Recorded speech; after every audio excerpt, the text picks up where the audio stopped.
안녕하세요. 오늘은 다원시스 2부 철도 반도체 장비 다원 메닥스에 대해서 자세히 알아보겠습니다. 다원시스에서 가장 큰 매출을 내고 있는 부분이 철도 부분인데요. 바로 다원시스의 캐시카우입니다.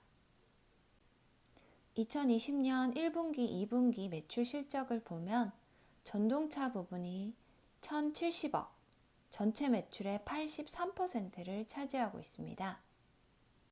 또 수주액을 보면 전동차 부분이 1조 330억이에요. 정말 다원시스에게 철도 분야는 엄청난 캐시카우인 것 같습니다. 이제 다원시스의 영업이익과 시가총액을 비교해보고 싼지 비싼지 판단해 보겠습니다. 2020년 1분기에는 영업이익이 41억, 2분기는 80억, 합치면 120억 정도 되고요. 3분기, 4분기도 비슷하다고 했을 때 240억 정도로 예상할 수 있습니다. 그런데 현재 시가총액은 5,724억으로 멀티플 20 이상 받고 있어요. 제 생각에는 현재는 조금 비싼 편인 것 같습니다. 다원시스 관련 뉴스를 찾아봤는데요. 부산 5, 6도에 무가선 트램을 공급하기로 했고요. 또 지난 6월에는 4호선 전동차 2,451억 계약을 했습니다. 또 1월에는 미얀마로 철도를 수출했었고요. 또 작년 11월에는 코레일에 3,821억 간선 전기동차를 계약했습니다. 이런 많은 수주들이 모여서 1조가 넘는 수주액이 되었나 봅니다. 철도 분야에서 많은 이익을 얻고 있는 다원시스에게 또 좋은 사업 분야가 생겼습니다. 바로 트램인데요. 저희가 해외여행 가면 이렇게 볼 수 있는데요. 도로 위에 레일을 깔고 그 레일 위를 다리는 노면 전차를 트램이라고 합니다. 트램은 지하철보다 공사비가 6분의 1밖에 들지 않고 전기로 달리기 때문에 환경물질을 배출하지 않아서 최근 여러 도시에서 트램 사업을 추진하고 있습니다. 위례 신도시에도 트램을 추진하고 있고요. 또 서대구역에서도 트램을 추진하고 있습니다. 또 대전에서도 트램을 추진하고 있어요. 그리고 전주, 동탄, 울산 이렇게 많은 도시들에서 트램 사업이 시작되고 있습니다. 다원시스에 대해서 공부를 하다가 문득 궁금한 점이 생겼는데요.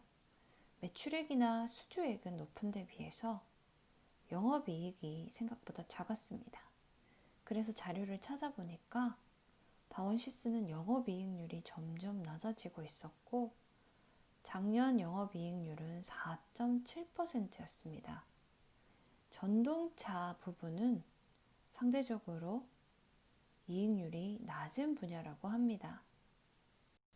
하지만 다원시스가 영업이익률이 낮은 철도 전동차 분야만 하는 것은 아니었습니다. 새로운 성장 동력을 준비하고 있었는데요. 첫 번째가 자회사 다원메닥스를 통해서 BNCT, 붕소 중성자 포획 치료 기술을 개발하고 있습니다. BNCT는 지난 5월 보건복지부에서 혁신 의료기기로 지정을 받았습니다.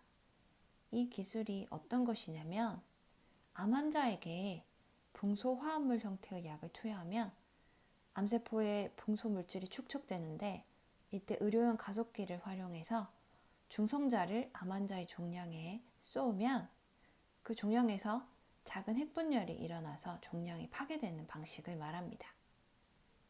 글로만 읽으면 잘 이해가 되지 않아서 그림을 찾아봤습니다. 여기 요 까만 게 암세포인데요.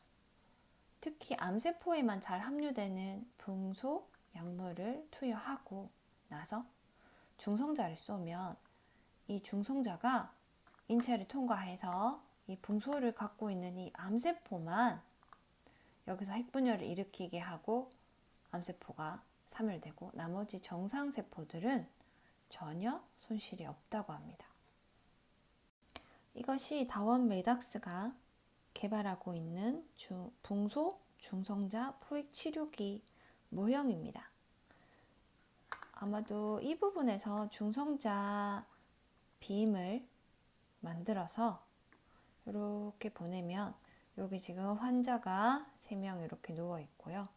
이쪽으로 중성자 빔이 보내지고 환자들의 암세포에 중성자를 쏘아서 암세포를 사멸시키는 그런 과정인 것 같습니다.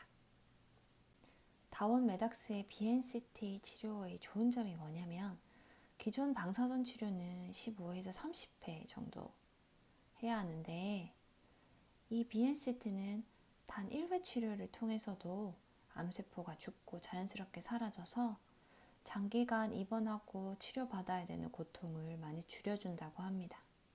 아직까지 우리에게 암은 정말 무서운 질병인데 이 치료법이 상용화된다면 정말 반가운 소식일 것 같습니다. 두 번째 신사업은 바로 반도체 장비인데요. 새로운 반도체 장비라고 합니다. 하지만 계약 상대방과의 비밀 유지 조항 때문에 정보가 많이 제공되고 있지는 않습니다. 박선순 다원시스 대표 인터뷰 내용인데요. 여기에 그 반도체 장비 내용이 조금 나옵니다. 이 새로운 장비는 해외 1등 기업도 만들지 못했던 장비라고 합니다. 그 1등 기업은 네덜란드의 ASML을 말하는 걸까요?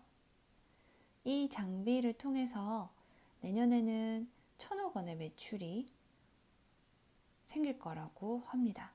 또 7% 안팎이던 영업이익률도 이 반도체 장비를 통해서 많이 개선될 수 있다고 하네요. 어떤 장비일지 정말 궁금합니다. 이 기사를 읽다 보니 나디근 이름이 눈에 띄는데요. 바로 주식초등학교를 운영하고 있는 이대호 기자의 뉴스였네요. 결론을 내보자면요. 철도 분야의 탄탄한 캐시카우가 있는 회사, 그것을 바탕으로 새로운 신사업, BNCT나 반도체 장비를 개발하고 있는 회사. 하지만 이런 것들에 대한 기대감으로 많이 비싸진 주가, 핵융합 플라즈마를 다루는 기술 등 탄탄한 기술력을 가진 회사라서 저는 사실 미래가 기대되는 기업이라는 생각이 들었습니다. 5년 뒤에는 이 회사가 과연 어떻게 되어 있을까? 아주 길게 보고 투자해야 하는 기업이라는 생각이 들었습니다. 그 길게는 3년이 될 수도 있고 5년이 될 수도 있고 그렇겠죠? 정말 재미없는 제 영상을 봐주시는 분들이 계셔서 좀 놀랍기도 하고 감사하기도 합니다. 제가 봐도 EBS처럼 좀 재미가 없는데요. 다음부터는 조금 더 재미있게 해보도록 노력하겠습니다. 봐주셔서 감사합니다.